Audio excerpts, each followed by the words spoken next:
Assalamualaikum warahmatullahi wabarakatuh. Pada kesempatan kali ini, saya Sabrina Dauna Shofa akan mempresentasikan proposal penelitian saya dengan judul Makna Verbal Bullying bagi siswa sekolah menengah atas dalam perspektif fenomenologis tentang pengalaman subjektif korban di SMA Negeri 4 Kota Jambi. Fenomena verbal bullying di kalangan siswa sekolah menengah atas merupakan realitas sosial yang semakin mengkhawatirkan dan membutuhkan pemahaman yang lebih mendalam, khususnya dari sudut pandang korban. Penelitian ini berfokus pada makna verbal bullying bagi siswa SMA dengan menggunakan perspektif fenomenologis, yaitu pendekatan yang menekankan pada pengalaman subjektif individu dalam memaknai suatu peristiwa. Nah, dalam konteks ini yang menjadi perhatian utama bukan hanya tindakan bullying itu sendiri, melainkan bagaimana korban menghayati, merasakan, dan memberikan makna terhadap perlakuan verbal yang mereka terima. Verbal bullying merupakan salah satu bentuk kekerasan non-fisik yang sering terjadi dalam interaksi sosial remaja, terutama di lingkungan sekolah. Nah, bentuknya dapat berupa ejekan, penghinaan, pemberian julukan negatif, hingga ancaman secara verbal yang dilakukan secara berulang. Nah, meskipun tidak meninggalkan luka fisik, dampak yang ditimbulkan sangat serius, seperti menurunnya harga diri, munculnya kecemasan, depresi, hingga gangguan dalam hubungan sosial. Adapun rumusan masalah dalam penelitian ini yang pertama yaitu bagaimana makna verbal bullying bagi siswa sekolah menengah atas berdasarkan pengalaman subjektif korban. Yang kedua, bagaimana bentuk-bentuk verbal bullying yang dialami oleh siswa SMA dalam kehidupan sehari-hari di lingkungan sekolah. Yang ketiga, bagaimana pengalaman verbal bullying itu memengaruhi konsep diri dan interaksi sosial siswa sebagai korban.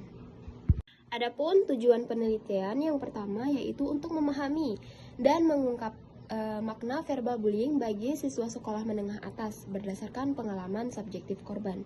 Yang kedua, untuk mengidentifikasi dan mendeskripsikan bentuk-bentuk verbal bullying yang dialami oleh siswa sekolah menengah atas dalam kehidupan sehari-hari di lingkungan sekolah. Yang ketiga, untuk menganalisis dampak dari pengalaman verbal bullying terhadap konsep diri dan interaksi sosial siswa sebagai korban. Always mendefinisikan bullying sebagai tindakan yang sifatnya mengganggu dan agresif, dilakukan berulang kali oleh seseorang atau kelompok terhadap seseorang yang berada dalam kondisi yang lebih lemah. Menurut Coloroso, bullying verbal itu mencakup berbagai tindakan seperti merendahkan, mengejek, mempermalukan, memberi label buruk, dan mengancam dengan kata-kata. Sementara itu, Rigby menekankan bahwa bullying verbal itu bisa terjadi dalam bentuk langsung ataupun tidak langsung. Nah, dengan demikian, verbal bullying itu dapat dipahami sebagai bentuk perilaku agresif yang dilakukan secara sengaja dan berulang melalui komunikasi verbal dengan tujuan untuk merendahkan atau menyakiti individu lain, serta melibatkan ketidakseimbangan kekuatan antara pelaku dan korban. Nah, verbal bullying itu salah satu contohnya itu perilaku agresif yang tidak melibatkan kekerasan fisik, di mana seseorang menggunakan kata-kata baik diucapkan secara lisan ataupun ditulis dengan maksud untuk menyakitkan ataupun merendahkan, mempermalukan ataupun mengintimidasi orang lain. Nah, bentuk-bentuk dari verbal bullying itu ada ejekan, yaitu ejekan itu bentuk kekerasan verbal yang sering terjadi. Yang kedua yaitu ada penghinaan. Kata-kata yang digunakan itu biasanya kasar, merendahkan, dan juga membuat sakit hati. Yang ketiga, pemberian julukan negatif. Julukan ini sering digunakan berulang kali hingga menjadi bagian dari cara orang lain atau bagian dari cara lain untuk memandang korban. Yang keempat itu ada ancaman verbal, yaitu menggunakan kata-kata yang bertujuan menakut-nakuti atau membuat orang lain merasa takut ataupun cemas. Kemudian ada penyebaran gosip atau fitnah. Ada sindiran dan sarkasme. Kemudian ada body shaming dan kritik berlebihan. Dampak dari verbal bullying itu bisa terasa dari berbagai aspek dan bisa dialami baik dalam waktu singkat maupun dalam jangka waktu yang lebih lama. Yang pertama itu ada dampak psikologis. Korban bullying verbal sering merasa harga dirinya turun ataupun merasa cemas dan mengalami depresi. Yang kedua, dampak emosional, yaitu perasaan sedih, marah, takut, dan malu. Itu adalah respon emosional yang sering dialami oleh orang. Yang ketiga itu ada dampak sosial, di mana korban seringkali menghindari lingkungan sosial karena merasa tidak aman atau tidak diakui oleh orang-orang di sekitarnya. Yang keempat ada dampak akademik, seperti kurangnya kemampuan fokus dan semangat belajar. Kemudian dampak jangka panjang itu bisa menyebabkan masalah mental, gangguan kejiwaan, dan kesulitan dalam bersosialisasi serta menjalin hubungan dengan orang lain secara sehat. Dimana remaja itu kan adalah masa perkembangan yang sangat penting dalam hidup manusia karena merupakan tahap yang menghubungkan masa kecil dengan masa dewasa. Di tahap ini seseorang mengalami perubahan yang sangat cepat dan menyeluruh, baik dalam hal tubuh, pikiran, perasaan maupun hubungan dengan orang lain. Penelitian dahulu yaitu yang dilakukan oleh Humaira, Asniar, dan Susanti pada tahun 2021 menggunakan pendekatan fenomenologis untuk mempelajari pengalaman para korban bullying di tingkat sekolah menengah atas di Banda Aceh.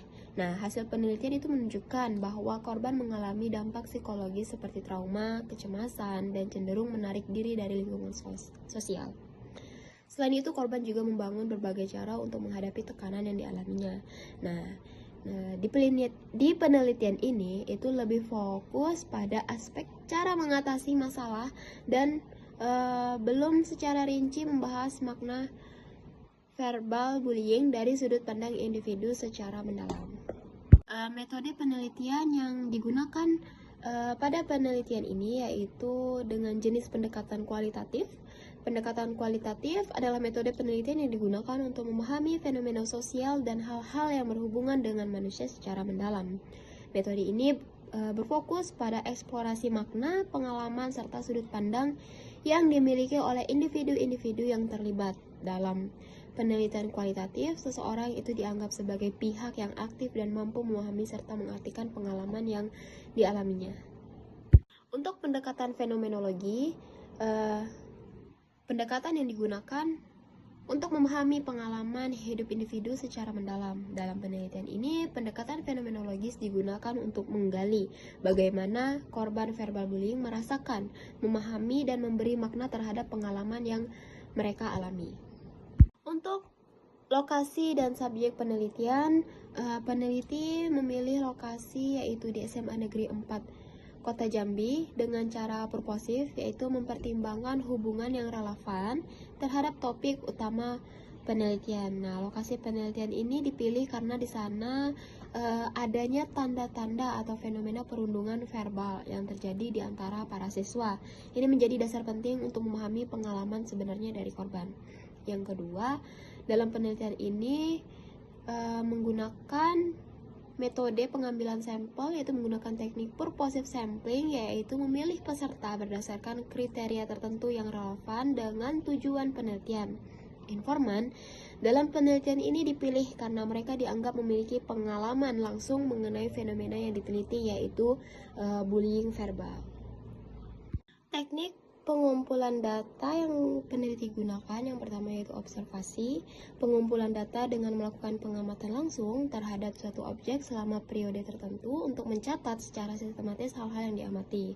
Nah, pengamatan langsung yang dimaksud itu kegiatan seperti mendengar, melihat, ataupun menggunakan indera lainnya untuk mengumpulkan informasi. Kegiatan mengamati orang lain itu baik teman maupun orang yang tidak dikenal, lalu mengambil beberapa kesimpulan berdasarkan apa yang dilihat mengenai sifat dan berbagai hal yang tampak pada diri mereka. Kemudian teknik kedua yaitu wawancara, digunakan sebagai untuk mengumpulkan informasi, terutama ketika ingin mengetahui lebih dalam mengenai responden dan jumlah responden yang diwawancarai. Wawancara ini juga peneliti lakukan kepada subjek untuk mengetahui dan menggali apa saja yang korban rasakan.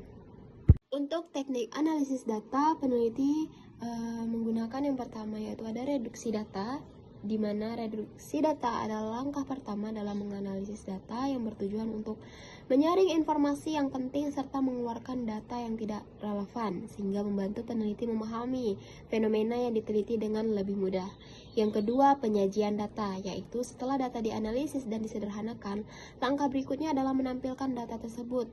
Penyajian data adalah proses mengatur data menjadi bentuk yang terorganisasi dan mudah dipahami sehingga peneliti lebih mudah melihat pola hubungan dan arti apa yang ada dalam data tersebut. Teknik yang ketiga yaitu penarikan kesimpulan dan verifikasi, di mana proses ini untuk mengambil keputusan akhir berdasarkan hasil yang telah dikumpulkan dan dianalisis. Dalam tahap ini, data yang telah diperoleh dilihat secara keseluruhan untuk melihat apakah mendukung hipotesis atau tidak. Kemudian verifikasi dilakukan untuk memastikan bahwa hasil yang diperoleh benar dan dapat dipercaya. Proses ini penting agar memastikan bahwa kesimpulan yang diambil logis dan valid.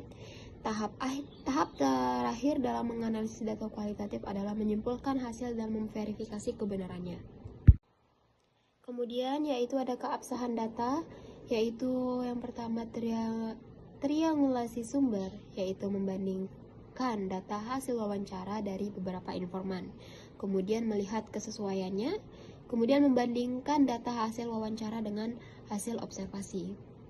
Kemudian ada triangulasi teknik, yaitu membandingkan data hasil wawancara dengan observasi, kemudian memverifikasi hasil wawancara dengan dokumentasi, kemudian mengkaji kesesuaian antara data dari berbagai teknik. Kemudian ada triangulasi waktu, di mana melakukan wawancara lebih dari satu kali dalam waktu yang berbeda. Kemudian melakukan pengamatan dalam situasi dan waktu yang berbeda, serta membandingkan hasil data yang didapat pada waktu yang berbeda. Baik, presentasi proposal penelitian saya itu saja yang dapat saya sampaikan. Terima kasih atas kesempatannya. Saya akhiri. Wassalamualaikum warahmatullahi wabarakatuh.